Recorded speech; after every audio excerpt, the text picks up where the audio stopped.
comme l'enfant qui veut chanter le Dieu vivant.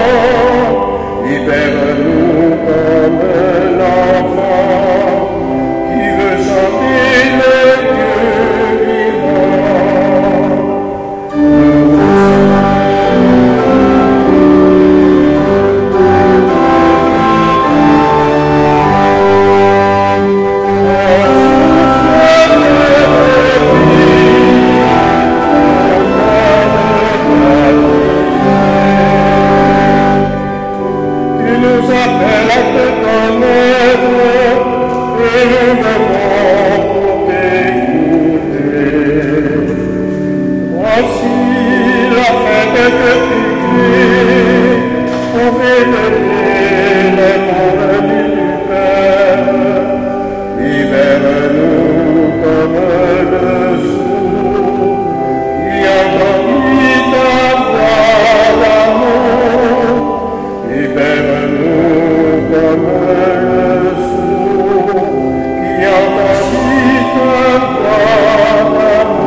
Nous voici rassemblés au nom du Père et du Fils et du Saint-Esprit. Que Dieu, notre Père, qui s'est engagé sans retour envers nous, et que son Esprit soit toujours avec vous. Oui, nous sommes, peuple de Dieu, rassemblés pour marquer le jour où le Christ est ressuscité d'entre les morts. Et c'est ainsi que, de dimanche en dimanche, nous approfondissons constamment notre vocation de baptiser, de chrétiennes et chrétiens envoyés dans le monde pour annoncer l'évangile du salut. Au début de notre célébration, nous nous recueillons un instant pour demander au Seigneur de nous soutenir et de nous maintenir dans sa miséricorde et son pardon.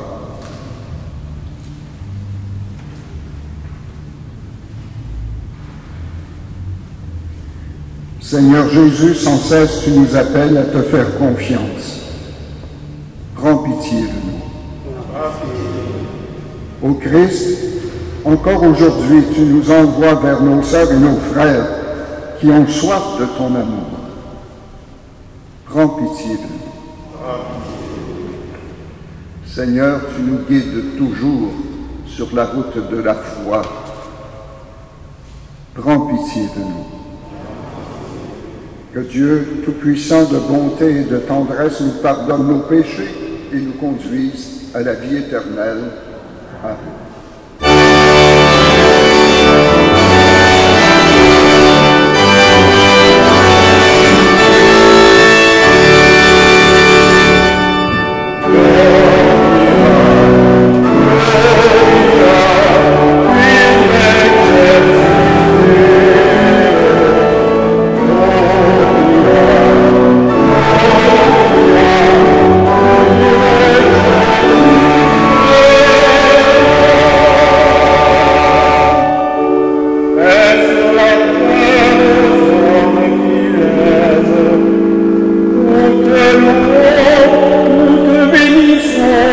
t'adorons.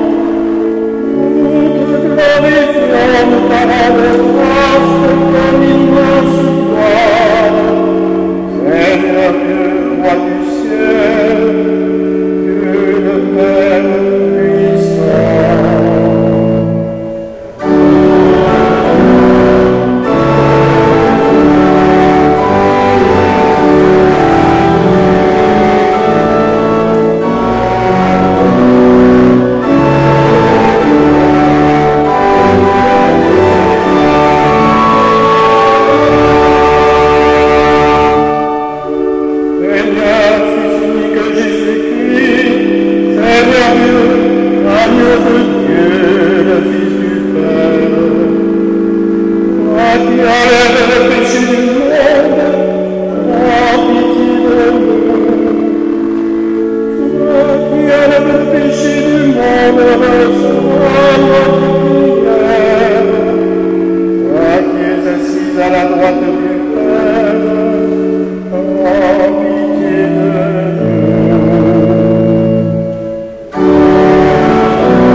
Recueillons-nous et prions.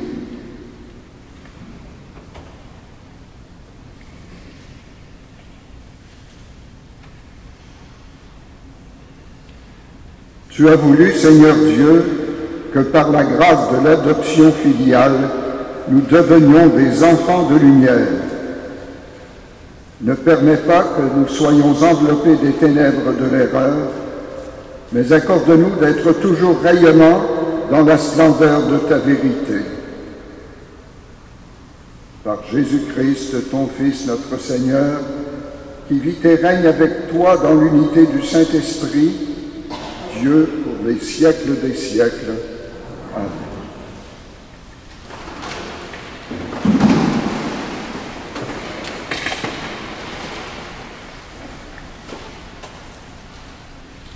Lecture du premier livre des rois. En ces jours-là, le Seigneur avait dit au prophète Élie, tu consacreras Élisée, fils de Shaphat, comme prophète pour te succéder. Élie s'en alla, il trouva Élisée, fils de Shaphat, en train de labourer. Il avait à labourer 12 arpents, et il en était au 12e. Élie passa près de lui et jeta vers lui son manteau.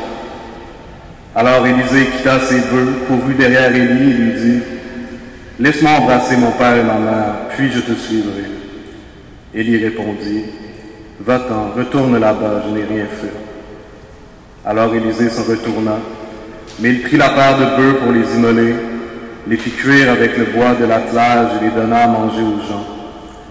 Puis il se leva, partit à la suite d'Élie et se mit à son service. Parole du Seigneur.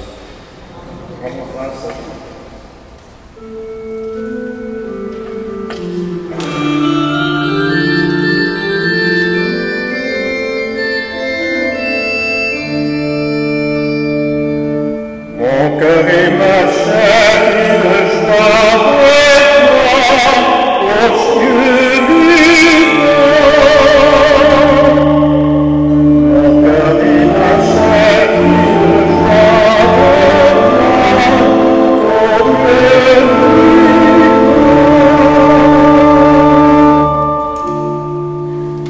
Garde-moi, mon Dieu, car j'ai fait de toi mon refuge. J'ai dit au Seigneur, tu seras mon Dieu.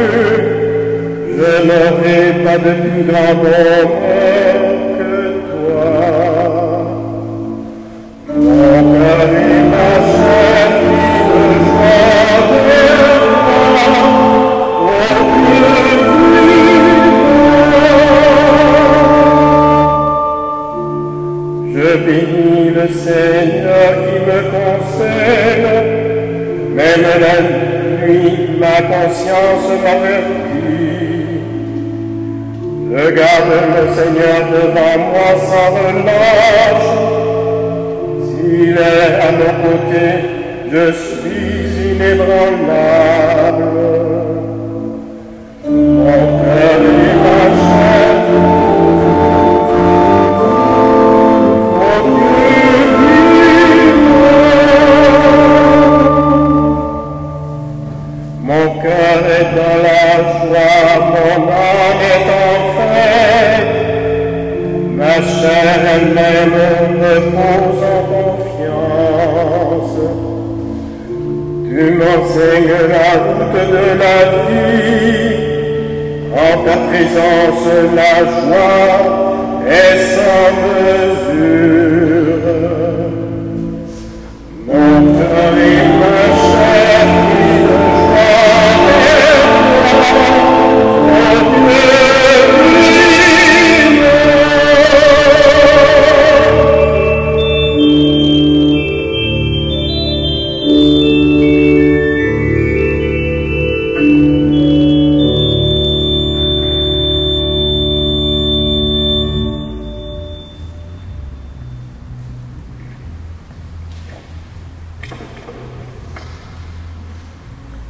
Lecture de la seconde lettre de Saint Paul apôtre aux Galates. Frères, c'est pour que nous soyons libres que le Christ nous a libérés. Alors tenez bon, ne vous mettez pas de nouveau sous le joug de l'esclavage. Vous, frères, vous avez été appelés à la liberté, mais que cette liberté ne soit pas un prétexte pour votre égoïsme. Au contraire, mettez-vous, par amour, au service les uns les autres. Car toute la loi est accomplie dans l'unique parole que voici. Tu aimeras ton prochain comme toi-même. Mais si vous mordez, vous dévorez les uns les autres, prenez garde, vous allez vous détruire les uns les autres. Je vous le dis, marchez sous la conduite de l'Esprit Saint, vous ne risquerez pas de satisfaire les convoitises de la chair. Car les tendances de la chair s'opposent à l'Esprit, et les tendances de l'Esprit s'opposent à la chair. En effet, il y a là un affrontement qui vous empêche de faire tout ce que vous voudriez. Mais si vous vous laissez conduire par l'Esprit, vous n'êtes pas soumis à la loi. Parole du Seigneur.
Le Seigneur soit avec vous. Évangile de Jésus-Christ selon saint Luc.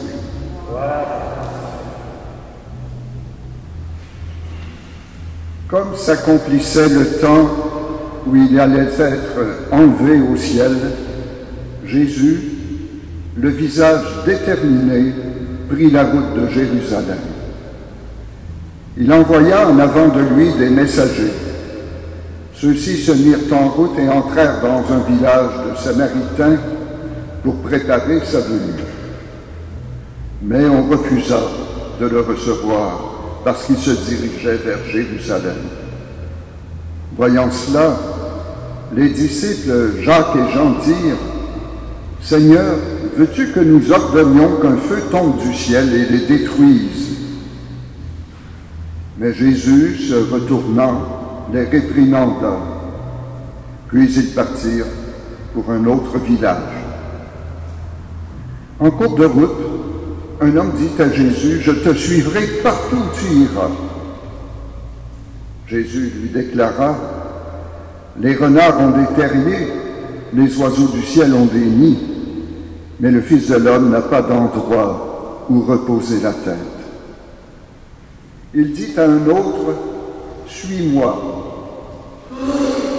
L'homme répondit « Seigneur, permets-moi d'aller d'abord enterrer mon père. » Mais Jésus répliqua « Laisse les morts enterrer leurs morts. Toi, pars et annonce le règne de Dieu. » Un autre lui dit « Je te suivrai, Seigneur, mais laisse-moi d'abord faire mes adieux aux gens de ma maison. » Jésus lui répondit « Quiconque met la main à la charrue puis regarde en arrière n'est pas fait pour le royaume de Dieu. » Acclamons la parole de Dieu. Nous rendons grâce à Dieu.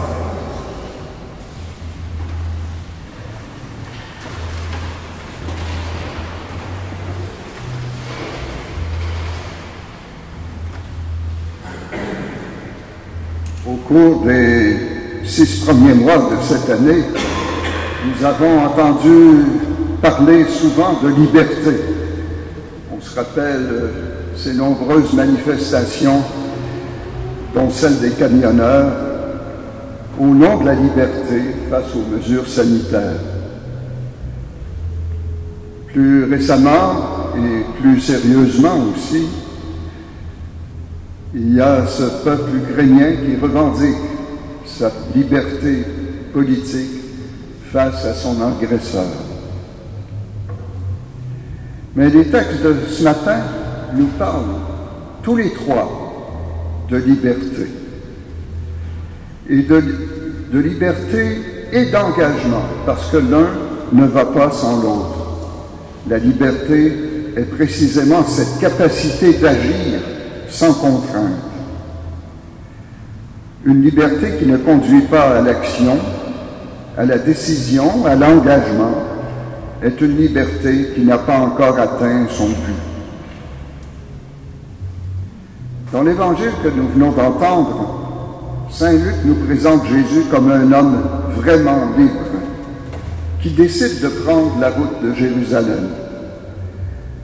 C'est un tournant important pour Jésus, pour les disciples aussi. Après avoir exercé son ministère dans un cadre plus pastoral, proche de la nature, de village en village, de ville en ville, dans le pourtour du lac de Tibériade, Jésus prend résolument la route de Jérusalem pour la dernière fois, ce qui va le conduire à la mort sur la croix. On sent bien ce tournant dans la façon dont Saint Luc nous raconte ce départ. Jésus, le visage déterminé, prit la route de Jérusalem. C'était un voyage risqué.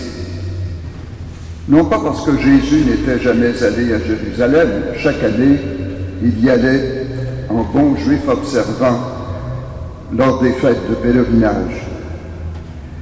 Mais c'était risqué parce qu'il n'y avait encore jamais prêché à Jérusalem. Et sa prédication était tout à fait dans la ligne de celle de son cousin Jean le Baptiste, qui annonçait « Convertissez-vous et croyez à l'Évangile, le royaume de Dieu est tout proche. » Or, c'est ce même royaume de Dieu que Jésus annonce. Jésus savait quel sort Jérusalem avait réservé à Jean le Baptiste. Comme bon nombre de prophètes, il avait été mis à mort. Sachant tout cela, Jésus prend quand même la route de Jérusalem. Ses disciples avaient tenté de le dissuader, de le mettre en garde. Ils avaient même peur pour la vie de Jésus, bien sûr, mais probablement aussi qu'ils avaient un peu la chienne, eux aussi, devant ce projet de leur maître.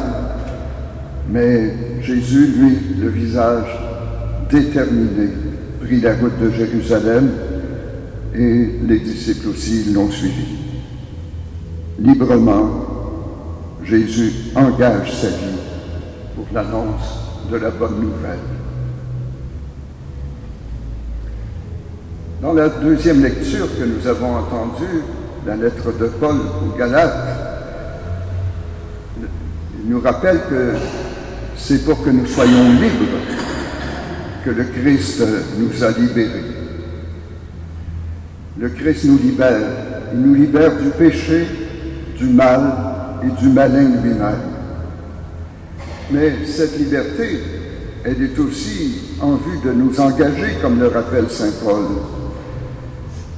La liberté chrétienne nous conduit à exprimer notre liberté en nous mettant au service les uns des autres par amour et à nous laisser conduire par l'Esprit Saint.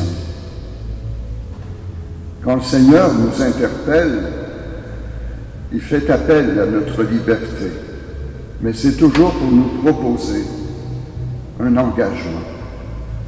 Ne l'oublions pas, une liberté sans engagement, une liberté pour elle-même, c'est une liberté qui n'est pas mature, qui n'a pas atteint son but, qui n'a pas encore porté ses fruits. La liberté n'est pas la capacité de ne rien faire, mais celle d'agir sans contrainte, de faire des choix sans contrainte. On a l'exemple du prophète Élisée dans la première lecture. L'appel de Dieu à Élisée lui fut transmis par le prophète Élie, qui a jeté son manteau sur les épaules d'Élisée. Et on voit que ce brave Élisée hésite au point de départ. Il ne semble pas encore totalement libre à l'égard de cet appel de Dieu. Il veut prendre congé de son père, de sa mère, ce que nous estimons sans doute parfaitement légitime. Mais le prophète Élie estime, lui, que l'appel du Seigneur est une priorité absolue, que le jeune Élisée n'a pas encore choisi librement. Il est encore lié par quelques contraintes. Mais avec le temps, après avoir offert un repas sacrificiel de communion, il se ravise et il se met à la suite du prophète Élie. C'est une exigence semblable que le Seigneur nous demande quand il nous interpelle, quand il nous appelle à une mission, à un engagement. Il s'adresse à notre liberté. Mais pas question de regarder en arrière, comme on le voit à la fin de l'Évangile aujourd'hui. Jésus dit à cet homme, « Toi, pars et annonce le règne de Dieu. » Tous nous sommes interpellés par le Christ pour annoncer à sa suite l'évangile du salut, l'évangile du règne de Dieu. Sommes-nous prêts à engager notre liberté? Voilà la question à laquelle nous sommes confrontés en lisant cet évangile aujourd'hui. Sommes-nous libres pour nous engager comme croyantes et croyants pour l'annonce de l'évangile? Ce matin, en célébrant l'Eucharistie, rendons grâce à Dieu pour cette liberté acquise par le Christ, qu'elle ne soit pas pour nous un prétexte à l'inaction, mais bien à l'engagement. Sinon, notre liberté est en pure perte.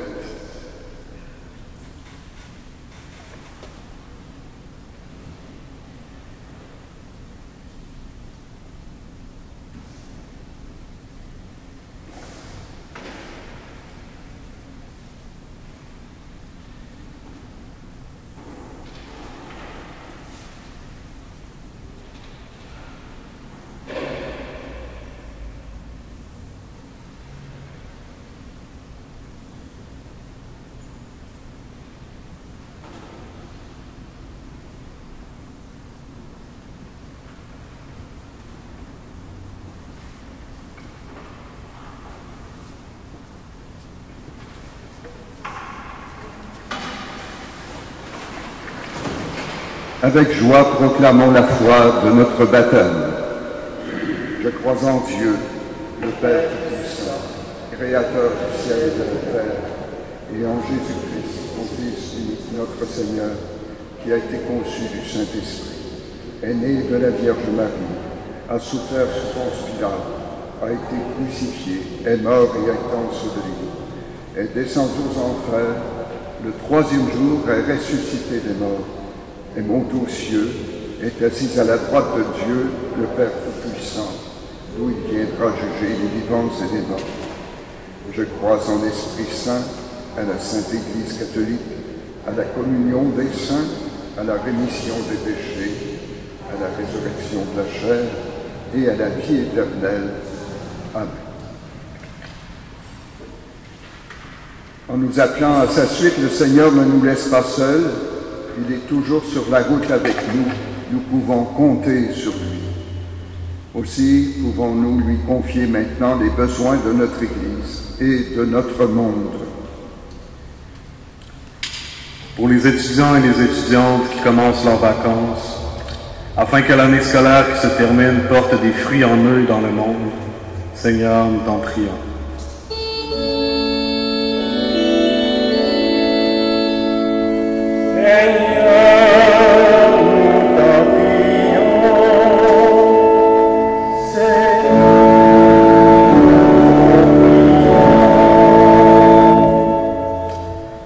Pour les personnes qui n'auront pas l'occasion de profiter d'un repos cet été, afin qu'elles trouvent les énergies pour poursuivre la route, Seigneur, nous t'en prions.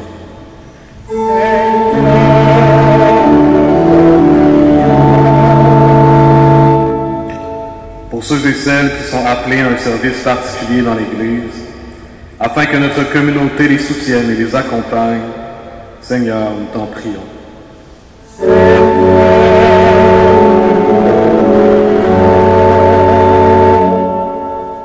Pour notre communauté, afin que nous sachions discerner les appels que Dieu nous lance en vue d'une nouvelle évangélisation, Seigneur, nous t'en prions.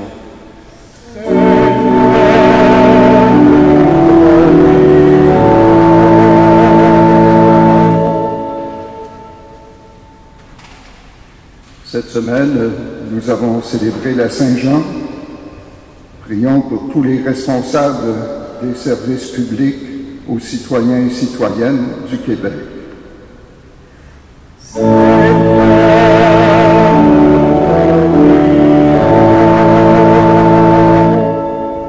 Et nous continuons de prier, bien sûr, pour la paix en Ukraine et dans toutes les zones de conflit à travers notre monde.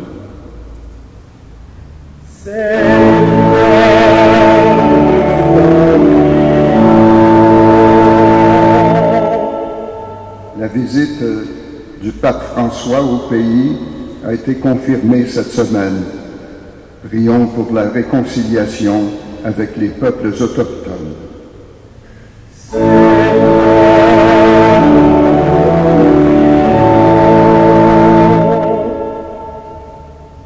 Confions au Seigneur nos propres intentions.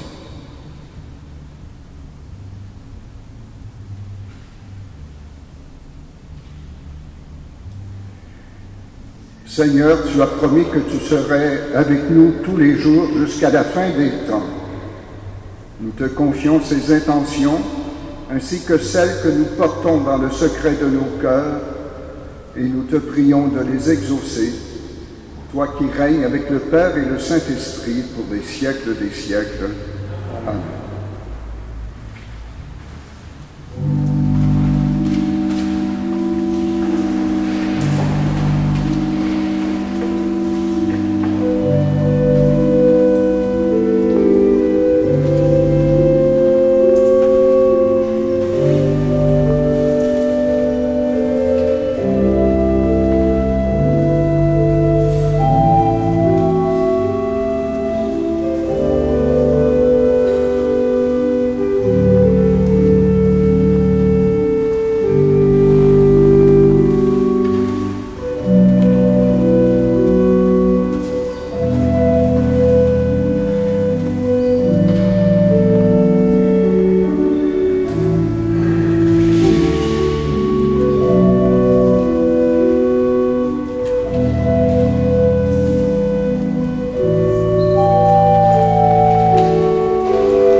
Prions ensemble, frères et sœurs, au moment d'offrir le sacrifice de toute l'Église.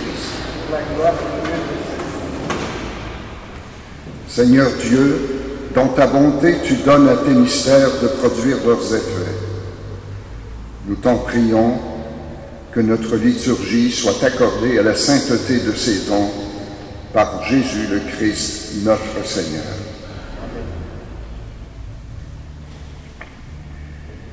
Le Seigneur soit avec vous. Élevons notre cœur et rendons grâce au Seigneur notre Dieu.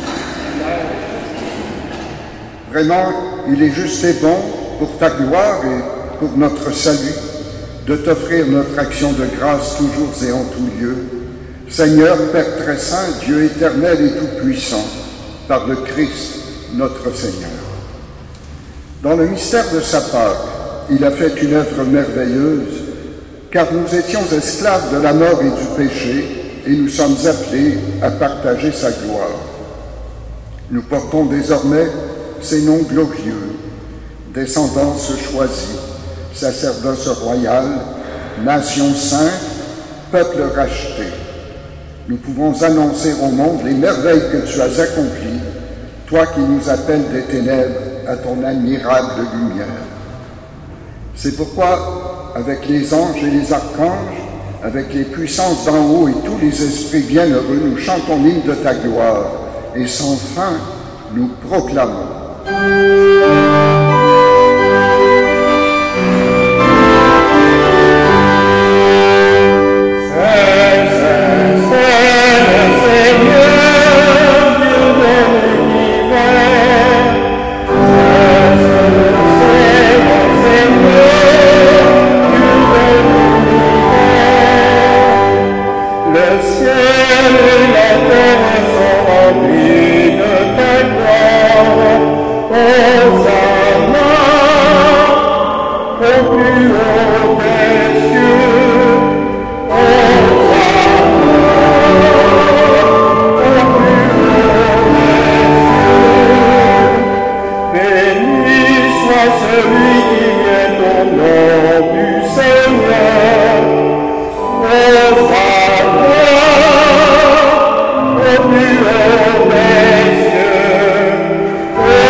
Saint, toi qui es la source de toute sainteté, Seigneur, nous voici rassemblés devant toi.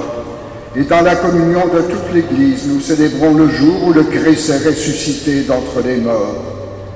Par lui, que tu as élevé à ta droite, nous te prions. Sanctifie ces offrandes en répandant sur elles ton esprit, qu'elles deviennent pour nous le corps et le sang de Jésus, le Christ, notre Seigneur. Au moment d'être livré et d'entrer librement dans sa passion, il prit le pain, il rendit grâce, il le rompit et le donna à ses disciples en disant « Prenez et mangez-en tous. Ceci est mon corps livré pour vous. »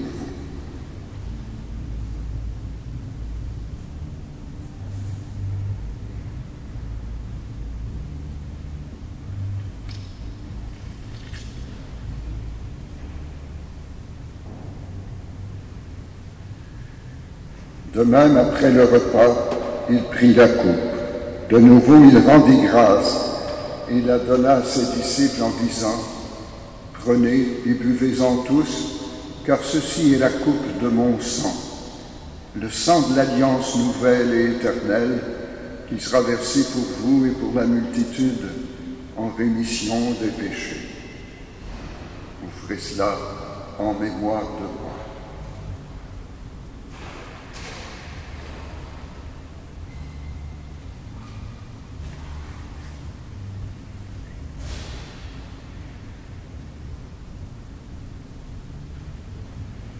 Il est grand, le mystère de la foi.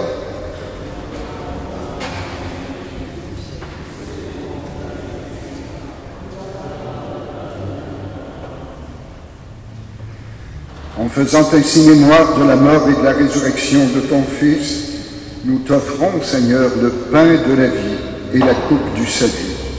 Et nous te rendons grâce, car tu nous as estimés dignes de nous tenir devant toi pour te servir. Humblement, nous te demandons qu'en ayant part au corps et au sang du Christ, nous soyons rassemblés par l'Esprit Saint en un seul corps. Souviens-toi, Seigneur, de ton Église répandue à travers le monde. Fais-la grandir dans ta charité en union avec François, notre pape, Christian, notre évêque, et tous les évêques, les prêtres et les diacres. Souviens-toi aussi de nos sœurs et de nos frères qui se sont endormis dans l'espérance de la résurrection, et souviens-toi dans ta miséricorde de tous les défunts.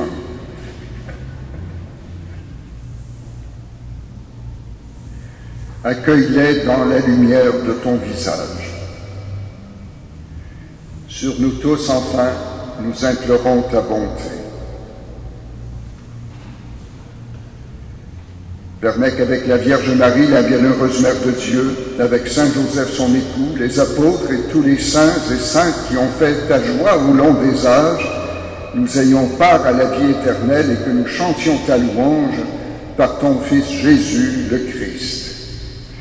Par lui, avec lui et en lui, à toi, Dieu le Père Tout-Puissant, dans l'unité du Saint-Esprit, tout honneur et toute gloire pour les siècles des siècles. Amen.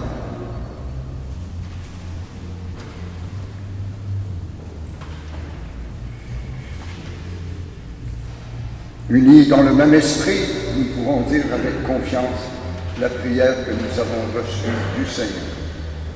Notre Père, qui es aux cieux, que ton nom soit sanctifié, que ton règne vienne, que ta volonté soit faite sur la terre comme au ciel.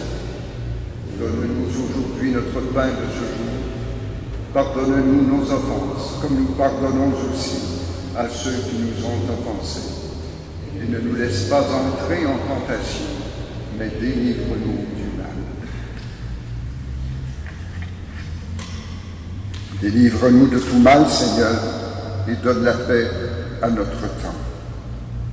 Soutenus par ta miséricorde, nous serons libérés de tout péché, à l'abri de toute épreuve, nous qui attendons que se réalise cette bienheureuse espérance, l'avènement de Jésus-Christ, notre Sauveur. Car c'est à toi qu'appartiennent le règne, la puissance et la gloire pour les siècles des siècles. Seigneur Jésus-Christ, tu as dit à tes apôtres, « Je vous laisse la paix, je vous donne ma paix. Ne regarde pas nos péchés, mais la foi de ton Église. Pour que ta volonté s'accomplisse, donne-lui toujours cette paix et conduis-la vers l'unité parfaite, toi qui règnes pour les siècles des siècles, et que cette paix du Seigneur soit toujours avec vous. » Dans la joie de ce dimanche, échangeons un signe de paix.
Dieu, voici celui qui enlève les péchés du monde.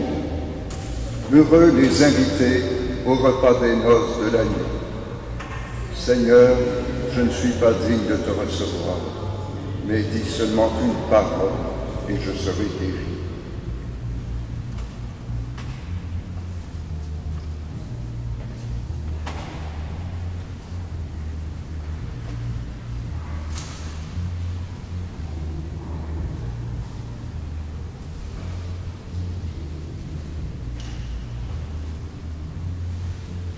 Amen.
Unissons-nous dans une prière commune.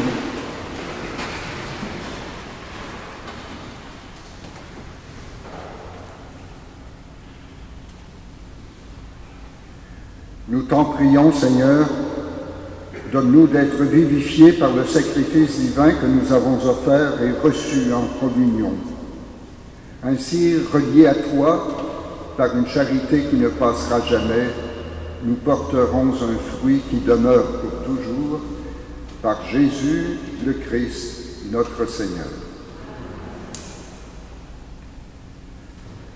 Nous allons demander au Seigneur de nous bénir, de marcher avec nous tout au long de la route de cette semaine, et puissions-nous trouver la joie à être des porteurs d'Évangile là où nous sommes. Le Seigneur soit avec vous, que Dieu Tout-Puissant vous bénisse, lui le Père, le Fils et le Saint-Esprit. Amen. Merci à tous ceux et celles qui ont contribué au service de cette célébration. Et maintenant, frères et sœurs, bon dimanche, allez porter l'Évangile dans notre monde.